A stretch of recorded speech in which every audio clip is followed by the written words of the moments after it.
Hi, my name's Rick Cummings. I'm with Mulhern Gas. We're a full-service propane company based in Hudson, New York. We're 106 years old this year. Long-standing history of providing customer service that's top-notch. And we're here at the Hudson Valley Dream Home today to install a 1,000-gallon underground propane tank. Propane's a pretty versatile fuel, so we'll be running the heat in this house, the hot water in the house, the cooking in the house, and any other appliances they might want to add in the future. So we need a good amount of storage to handle all those uses. We'll be bringing the tank in, setting it, and today we're running the underground line to the main house. The hole is roughly 20 feet long by 6 feet wide by 5 feet deep.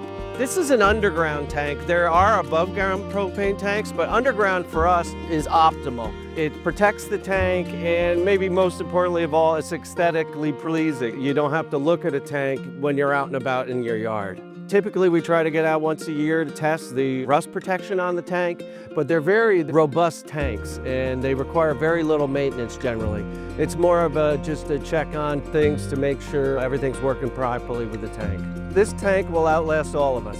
You do want to properly size your underground tanks. You don't want to get cut short. You don't want to put in too small of an underground tank for the reasons that you don't want to dig it up and put a bigger one in. So you want to carefully estimate what your usage is going to be and maybe potential uses down the road before you put your underground tank in the ground. It's a three-way conversation between the homeowner, the builder, and the propane company.